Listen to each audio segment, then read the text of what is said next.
Hello friends. तो आज की इस वीडियो में हम लोग क्लास 12th विषय भूगोल का एक मॉडल सेट लेके आए हैं जो 2025 में जो 12th बोर्ड की एग्ज़ाम होने वाली है उसके लिए जारी हुआ है। तो आइए अब स्टार्ट करते हैं इस वीडियो को। देखिए इसमें पहला क्वेश्चन क्या बोला गया है। संभववाद की अवधारणा में किस घटना को ज़्यादा महत्वपूर्ण माना गया है। तो यहाँ पे ख्याल रखिएगा कि संभववाद की जो अवधारणा है उसमें सबसे ज़्यादा महत्वपूर्ण मानव घटना का माना गया है। मानवीय घटना को सबसे ज़्यादा क्या माना गया है, महत्वपूर्ण माना गया है। तो इसका आंसर क्या हो जाएगा, ये नंबर। अगला क्वेश्चन है मेगा नगर। यहाँ पे मेगा नगर किसे कहा जाता है, तो वैसा जगह जहाँ की जनसंख्या 50 लाख से ज़्यादा होता है वैसे नगर को मेगा नगर के नाम से जाना जाता है। कितना जनसंख्या होना चाहिए, 50 लाख से ज़्यादा। 50 लाख से अधिक जहाँ पे होगा उसको मेगा नगर की संज्ञा दिया गया है। अगला क्वेश्चन क्या है, विश्व में सर्वाधिक जनसंख्या कहाँ केंद्रित है। केंद्रित का मतलब क्या होता है कि विश्व में सबसे ज़्यादा लोग कहाँ पे रहते हैं। ठीक। तो देखिए हम लोग इसका क्वेश्चन का आंसर जो है ना खुद भी समझ सकते हैं कि सबसे ज़्यादा लोग जो है ना उस जगह पे रहना पसंद करते हैं जहाँ पे सारी सारी सुविधाएं हो। जैसे परिवहन का सुविधा अच्छा हो, सिंचाई का सुविधा अच्छा हो, जहाँ पे सब कुछ संसाधन ज़्यादा होता है ना वहाँ पे लोग रहना चाहते हैं। और देखिए पर्वतीय क्षेत्र है, पर्वतीय क्षेत्र में पहाड़ी एरिया होता है, यहाँ पे परिवहन का सुविधा बहुत ही टफ हो जाता है। लोग आज आने में तो अच्छा लगता है लेकिन जाने में बहुत टफ लगता है, तो यहाँ पे लोग नहीं रहना चाहते। पठार में भी वैसा है, इसका मिट्टी अच्छा नहीं होता है। मरुस्थल में तो बालू ही बालू है। सबसे अच्छा जगह कौन सा है, मैदान। मैदान में लोग ज़्यादा रहना पसंद करते हैं। यहाँ पे मिट्टी अच्छा होता है, सिंचाई अच्छा होता है, परिवहन का व्यवस्था अच्छा विकास हो जाता है। तो सबसे ज़्यादा लोग जो केंद्रित है ना कहाँ पे है, मैदानी भाग में है। अगला क्वेश्चन पे हम लोग चलते हैं। क्वेश्चन नंबर 4, भारतीय जनगणना इतिहास में किस वर्ष को ग्रेट डिवाइड की संज्ञा दिया गया है। तो ग्रेट डिवाइड की संज्ञा जो है ना दिया गया 1921। 1921 का जो जनगणना हुआ था उसे ग्रेट डिवाइड की संज्ञा दिया गया है। अगला क्वेश्चन पे हम लोग आते हैं। मानव विकास की अवधारणा निम्नलिखित में से किस विद्वान ने दिया था। तो मानव विकास की जो अवधारणा है इसे डॉक्टर महबूब उल हक ने दिया था। किसे दिया था, डॉक्टर महबूब उल हक ने दिया था। अगला क्वेश्चन पे हम लोग चलते हैं।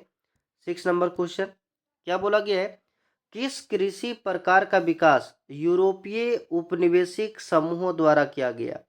मतलब यहाँ पे जो है ना किस प्रकार का जो कृषि था उसे यूरोपीय, यूरोपीय किसे बोला जाता है, जो यूरोप से आते हैं। औपनिवेशिक किसे बोला जाता है, जो हम लोग को उपनिवेशिक अर्थात हम लोग को जो गुलाम बनाए थे। वो समूह के जो लोग थे वो भारत में किस प्रकार के कृषि का विकास किए थे, तो वो ज़्यादातर रोपण कृषि, जैसे कपास। कपास यहाँ पे कपास के व्यापार के लिए मिलने आते थे। तो ये कपास के लिए जो आए थे ना, कपास कैसा फसल है, रोपण फसल है, रोपण कृषि। तो सबसे ज़्यादा जो है ना ये कौन सा कृषि का विकास किए हैं, तो रोपण कृषि का। रोपण कृषि किसे कहा जाता है, जो रोपा जाता है। कपास के अलावा जैसे गन्ना हो गया, कपास हो गया, इसके अलावा चाय हो गया, कॉफ़ी हो गया, रबड़ हो गया, ये सब क्या है, तो ये सब को बोला जाता है रोपण कृषि। अगला हम लोग समझते हैं हॉर्टिकल्चर। कल्चर मतलब होता है उत्पादन, तो हॉर्टिकल्चर किसके किसके उत्पादन से संबंधित है।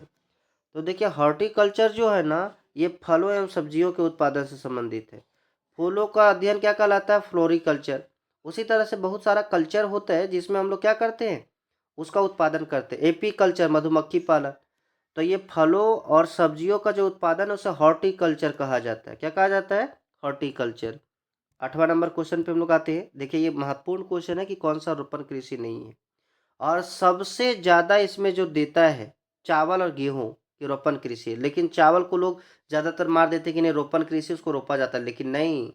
चावल को हम लोग बोनते हैं, उसको बाद में जो है ना वो उतना ज़्यादा नज़दीक नज़दीक हो जाता है ना उस वो उपज नहीं हो पाएगा। इसीलिए उसको हम कबाड़ करके और उसको थोड़ा सा दूरी स्थान देते हैं ताकि उसका विकास अच्छा हो सके। इसको रोपते नहीं है, शुरुआती दौर पे देखा जाए तो इसको बोनते हैं। अगला क्वेश्चन है यहाँ पे कि कॉफ़ी, तो कॉफ़ी बताए थे अभी कि रोपण कृषि है। गन्ना भी रोपते हैं, रबड़ को भी रोपते हैं, लेकिन गेहूं का रोपा नहीं जाता, ये बुरा जाता है। तो कौन सा नहीं है, तो क्या हो जाएगा, गेहूं। अगला क्वेश्चन हम लोग समझते हैं। भारतीय अर्थव्यवस्था, अर्थव्यवस्था में उत्पादन का स्वामित्व व्यक्तिगत होता है। तो व्यक्तिगत जो होता है ना, उत्पादन का स्वामित्व, स्वामित्व मतलब क्या, अधिकार, उत्पादन पे जो अधिकार है ना वो व्यक्तिगत होता है। किसमें? तो यहाँ पे समझते हैं पूंजीवादी, मिश्रित, समाजवादी। देखो समाजवादी किसको बोलते हैं? जो समाज के कल्याण के लिए होता है। मिश्रित किसको बोलते हैं? जो जिसमें मिक्स होता है। पूंजीवादी किसको बोलते हैं? जिसमें एक व्यक्ति का अधिकार होता है, जिसे पूंजीपति व्यक्ति का अधिकार उस पर हो, तो उसको बोलते हैं पूंजीवादी उत्पादन। समाजवादी सरकार के द्वारा किया जाता है, क्योंकि यहाँ पे ये समाज जन कल्याण के लिए कार्य करता है। मिश्रित क्या होता है? जिसमें दोनों पे अधिकार होता है, कोई पूंजीपति व्यक्ति का और सरकार का, तो उसको मिश्रित बोलते हैं। तो यहाँ पे बोला गया कि किसी व्यक्तित्व किसी व्यक्ति का स्वामित्व हो, तो कौन सा उत्पादन होगा? पूंजीवादी। अगला हम लोग चलते क्वेश्चन नंबर 10। क्या बोला है कि जापान का डेट्राइड किसे कहा जाता है? तो यहाँ पे जापान का डेट्राइड जो है ना, ट्राइड किसको कहा जाता है? नागोया। नागोया को क्या कहा जाता है? जापान का डेट्राइड। नई औद्योगिक नीति की घोषणा कब की गई? तो 1991 में की गई थी। LPG इसमें एक नीति आया था, लिबरलाइजेशन, प्राइवेटाइजेशन, ग्लोबलाइजेशन, जो मनमोहन सिंह के द्वारा लाया गया था। तो हम लोग क्या याद रखना है? 1991। अगला क्वेश्चन पे हम लोग आते हैं। एक विकसित अर्थव्यवस्था में जनसंख्या का बड़ा अनुपात किस पर निर्भर करता है? देखिए यहाँ पे क्वेश्चन क्या बोला गया है कि एक विकसित अर्थव्यवस्था, विकसित अर्थव्यवस्था किसको बोलते हैं? तो वैसा अर्थव्यवस्था जहाँ का अर्थव्यवस्था विकसित हो, उसका जो ये जनसंख्या है ना वो किस पर निर्भर होता है? प्राथमिक क्षेत्रक पे, द्वितीयक की, तृतीयक की, चतुर्थक। यहाँ पे देखिए प्राथमिक क्षेत्रक पे निर्भर करने वाली जनसंख्या को विकसित देश नहीं कहा जाता है। विकसित अर्थव्यवस्था किसे कहा जाता है? तो जो तृतीयक क्षेत्रक में ज़्यादा संलग्न होता है। तृतीयक क्षेत्रक जैसे बेचने का कार्य करता है या कोई सेवा देने का कार्य करता है, उस क्षेत्र को तृतीयक क्षेत्रक कहा जाता है। अगर ये तृतीयक क्षेत्रक नहीं समझ में आ रहा है तो एक वीडियो हम डाले हैं, प्राथमिक क्षेत्रक, द्वितीयक क्षेत्रक, तृतीयक क्षेत्रक में कौन कौन सा कार्य आता है, उसे हम बहुत अच्छा समझाए। अगर नहीं आता होगा तो उसे जरूर जाके देख लीजिएगा, चैनल पे होगा वीडियो। अगला है कि कील नहर कहाँ स्थित है? तो ये कील नहर जो है ना स्थित है जर्मनी में। कहाँ स्थित है? जर्मनी में। अगला क्वेश्चन है, जल किस प्रकार का संसाधन है? तो देखिए जल जो है ना कभी खत्म नहीं होगा, जल कभी खत्म नहीं होगा। और जो कभी नहीं खत्म होता है ना उसे नवीकरणीय संसाधन कहा जाता है। उसे क्या कहा जाता है? नवीकरणीय संसाधन। लेकिन यहाँ पे लिखा हुआ अनवीकरणीय, मतलब ये खत्म हो सकता है, गलत बात। अनवीकरणीय किसको बोलते हैं? जो खत्म हो जाता है, जैसे कोयला, पेट्रोलियम, ये अनवीकरणीय संसाधन है। पूछा जल के बारे में तो ये अनवीकरणीय नहीं होगा। जैव, जैव किसको बोलते हैं? जो जीवित होता है। जल जीवित नहीं, तो ये भी नहीं होगा। चक्रीय, चक्रीय मतलब किसको बोलते हैं? जो रोटेशन होते रहता है। देखिए हम लोग जल चक्र पढ़े ना बचपन में, कि पानी से वाष्प बनता है, वाष्प ऊपर जाता है, बादल बनता है, बादल से फिर वर्षा होता है। तो ये क्या चक्र लगा रहा है ना, तो ये चक्रीय संसाधन होगा। लेकिन अगर यहाँ पे नवीकरणीय होता है अगर गलती से, तो ये और भी दोनों ऑप्शन हो जाता है, लेकिन यहाँ पे अनवीकरणीय ऑप्शन था। अगला क्वेश्चन है 15 नंबर, आर्द्र कृषि में कितनी वार्षिक वर्षा की आवश्यकता होती है? जो आर्द्र कृषि होता है ना उसमें 75 सेंटीमीटर से अधिक वर्षा की जरूरत होती है। आर्द्र मतलब क्या होता है? नमी, ज़्यादा नमी चाहिए। तो लगभग 100 सेंटीमीटर तो वर्षा चाहिए बहुत ही फसल के लिए। लेकिन यहाँ पे बोला गया आर्द्र कृषि के लिए कितनी वर्षा की आवश्यकता पड़ती है? तो 75 सेंटीमीटर। कितना? 75 सेंटीमीटर से अधिक। अगला है अंकलेश्वर खनिज तेल क्षेत्र कहाँ स्थित है? तो अंकलेश्वर खनिज क्षेत्र जो है ना वो गुजरात में स्थित है। कहाँ पे स्थित है? गुजरात में। एक अलावा अगर पूछा जाए मुंबई हाई कहाँ स्थित है? महाराष्ट्र में। डिगबोई कहाँ स्थित है? असम में। ये सब ख्याल रखिएगा।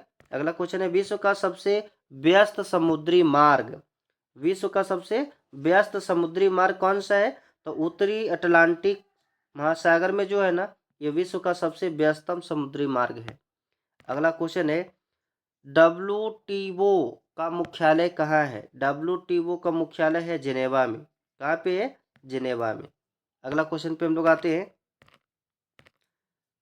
अगला क्वेश्चन क्या बोला है? कोच्चि पत्तन कहाँ स्थित है?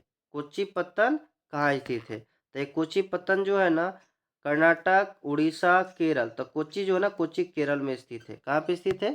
केरल में। अगर पूछा जाए कोच्चि बंदरगाह कहाँ स्थित है? केरल में। अगर पूछा जाए विशाखापट्टनम कहाँ स्थित है? तो विशाखापट्टनम आंध्र प्रदेश में है। ठीक। अगला है, किस पंचवर्षीय योजना में समाजवादी समाज की स्थापना का प्रतिरूप प्रस्तुत किया गया था? तो ये द्वितीय पंचवर्षीय योजना। कौन सा पंचवर्षीय योजना? द्वितीय पंचवर्षीय योजना। अगला क्वेश्चन है, निम्नलिखित में से कौन सा भू उपयोग स्वर्ग नहीं है? भू उपयोग स्वर्ग नहीं है। तो इसका आंसर हो जाएगा सीमांत भूमि। कौन भूमि? सीमांत भूमि। अगला है, जल संसाधन का संरक्षण क्यों जरूरी है? जल संसाधन की संरक्षण क्यों जरूरी है? तो यहाँ पे देखिए, जल अनुपलब्धता से बचने के लिए, ठीक बात है, निरंतर बढ़ती मांग के कारण, क्योंकि जल का निरंतर मांग बढ़ती जा रही है, स्थानीय और ऋतुवत असमानता के कारण, हाँ, क्योंकि सब जगह पे वर्षा एक जैसा नहीं होता है, सब जगह पे ऋतु एक जैसा नहीं होता है, इसलिए पानी बहुत ही ज़्यादा आवश्यक है। तो ये क्या हो जाएगा? इनमें से सभी। अगला क्वेश्चन है, हाजिरा विजयपुर जगदीशपुर गैस पाइपलाइन किस राज्य से होकर नहीं गुजरती है? तो इसका आंसर हो जाएगा महाराष्ट्र, क्योंकि मध्य प्रदेश, गुजरात, उत्तर प्रदेश इस तीनों राज्य से होकर गुजरती है, लेकिन महाराष्ट्र से नहीं गुजरती है। अगला क्वेश्चन है, किस औद्योगिक नीति में उदारीकरण, निजीकरण और वैश्वीकरण, अभी हम लोग देखे ना एलपीजी, ये कब आया था? तो 1991 में। कब आया था? 1991 में। अगला है, द लिमिट टू ग्रोथ का लेखक कौन है? तो याद रखिएगा, द लिमिट टू ग्रोथ का लेखक मीडोज है। कौन है? मीडोज। तो आज के लिए इतना ही, तब तक के लिए बाय बाय, थैंक यू।